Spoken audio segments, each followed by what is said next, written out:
suite, votre grand journal du soir se poursuit sur Europe 1 avec vous, François Claus, et votre invité. Vous recevez ce jeudi Boris Vallaud, député des Landes et vice-président du groupe d'amitié franco-libanais à l'Assemblée nationale. Bonsoir Boris Vallaud.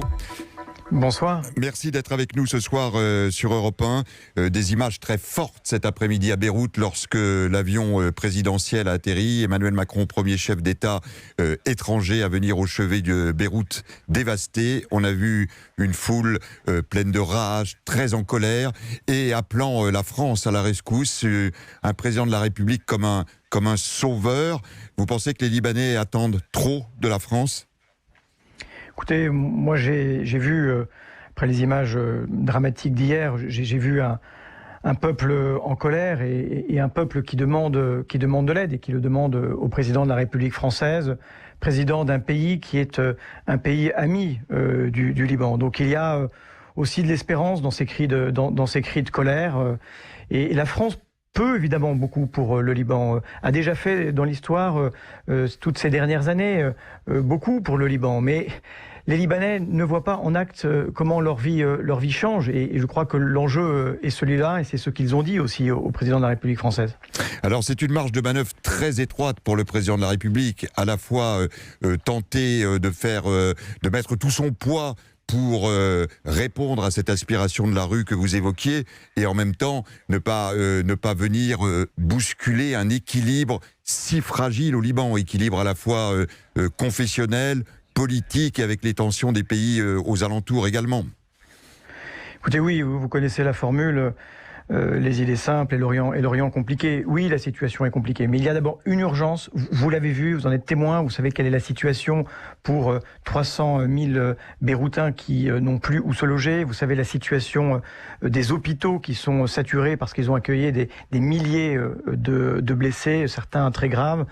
L'urgence, c'est de répondre à tout cela et aux nécessités de la vie quotidienne des Beyrouthins et des Beyrouthines. Ça, c'est effectivement l'urgence. Et puis, il faut à la fois être exigeant avec le gouvernement libanais, j'allais dire même à certains égards dur, tout en disant aux Libanais, eh bien écoutez, votre avenir politique, vous avez dit dans les rues depuis des mois et des mois ce que vous voulez qu'il soit. Vous n'en pouvez plus d'un régime corrompu, vous n'en pouvez plus de vivre si mal, une livre libanaise qui ne vaut plus rien, d'un système confessionnel qui étouffe, d'être au fond, au carrefour de tensions régionales qui vous empêchent de vivre.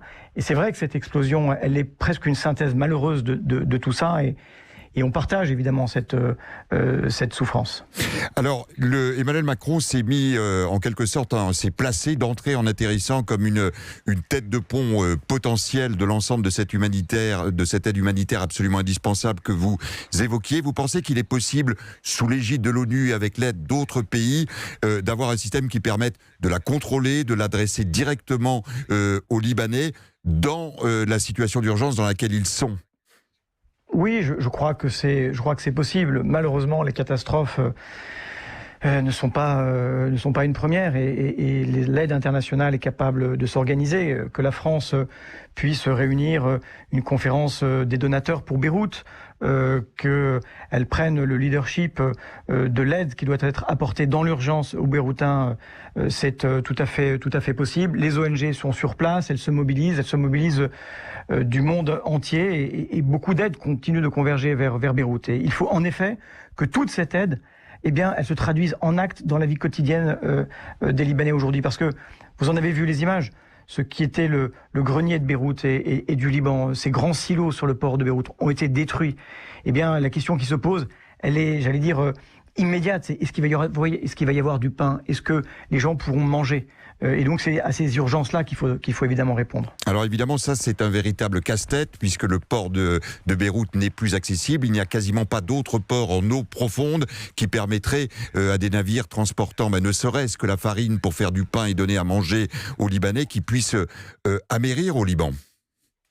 Oui, absolument. Et c'est pour ça que, évidemment, c'est un véritable pont humanitaire, avec la logistique que cela implique, qu'il faut déployer. Mais vous voyez bien qu'on est dans une course contre la montre, et que l'exaspération de la rue libanaise est à son comble. Ils n'en peuvent plus de souffrir, ils n'en peuvent plus de l'incurie de leurs représentants. Et souvenez-vous de ces manifestations, et à la fois de la désespérance et de l'espérance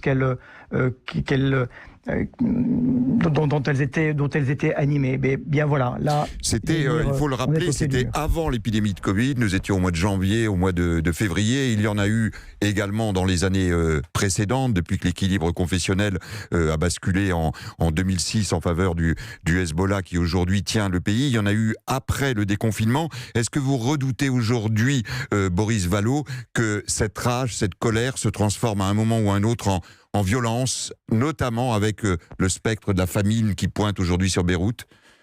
Eh bien évidemment, le pire n'est heureusement jamais certain, et les Libanaises et les Libanais savent le prix qu'ils ont payé dans les 20 ans de guerre civile.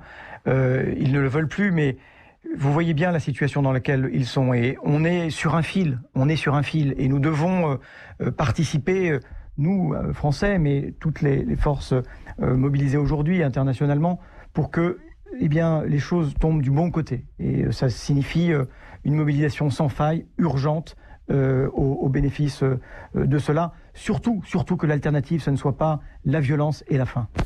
Le Liban est situé dans une zone évidemment extrêmement fragile. On parlait de la difficulté de l'approvisionnement par mer. Est-ce que vous pensez que les tensions régionales pourraient se mettre quelque part un peu entre parenthèses? On pense évidemment à l'Iran et à l'Arabie Saoudite, l'un qui soutient les sunnites, l'autre les chiites du Liban, et qui ont fait du Liban leur terre d'affrontement, puissent mettre leurs différends, leur opposition entre parenthèses pour aider à ce que cette aide soit efficace dans les prochaines heures? Mais écoutez, c'est, j'allais dire, un impératif moral. C'est insupportable de faire vivre aux Libanaises et aux Libanais cet étau qui n'en finit pas de se resserrer depuis des années et des années. Oui, je veux dire, c'est l'intelligence qui doit gagner, c'est la fraternité qui doit gagner, c'est l'humanité. Et tout cela, les Libanaises et les Libanais en sont demandeurs, quelle que soit leur confession. Voilà, j'allais dire, ils sont dans une forme de communauté de souffrance aujourd'hui, et ils veulent s'en sortir. Et si la France peut les y aider, évidemment, je crois que ce sera notre honneur. On a vu également Boris Vallaud dans cette résilience libanaise portée par 15 ans de guerre civile, par les bombardements, on s'en souvient, de 2006 sur les quartiers chiites, par l'aviation israélienne. Il y a eu immédiatement, malgré le désastre, des scènes de solidarité absolument exceptionnelles. Le peuple libanais, c'est aussi cela. C'était évidemment aussi cela, c'est un peuple d'une grande générosité. Vraiment, c'est un peuple d'une incroyable générosité. Et vous savez, la générosité, elle se mesure quand vous donnez que vous-même vous avez peu. Et c'est, là aussi, je le vois dans les rues de Beyrouth, les images qui passent en boucle, c'est cette solidarité qui commence à nouveau à s'exprimer. Mais vous comprenez, c'est difficile d'être, j'allais dire, solidaire quand on n'a rien. Il faut qu'on soit nous-mêmes, en France, solidaires avec les Libanais dans cette exigence d'un avenir meilleur. Vous savez, moi, souvent, quand j'ai vu, après, vous avez raison, la crise économique, sociale, vous savez ce qu'est le régime politique qui est totalement vérolé. Quand vous avez vu le Covid s'abattre avec déjà des hôpitaux qui étaient saturés, des gens qui, je pense par exemple aux professeurs qui n'étaient plus payés ou dont les salaires ne valaient plus rien, qui comptaient ce qu'ils mangeaient.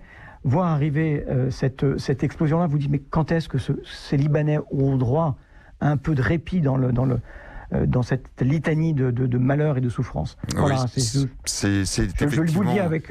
vous le dis avec cœur, parce que voilà, c'est un pays qui m'est cher, et des Libanaises et des Libanais qui me sont très chers. Et on l'entend, votre émotion. Hier soir, à la même heure sur l'antenne d'Europe 1, nous avions ce grand photographe de l'agence Sigma, Maher Attar, qui a vécu toutes les années de guerre civile, qui s'est exilé pendant 25 ans, qui est revenu dans son pays et qui, en larmes, nous disait « j'ai jamais vu ça ». On comprend l'urgence et le besoin de lancer les messages comme celui que vous venez de formuler ce soir sur Europe 1.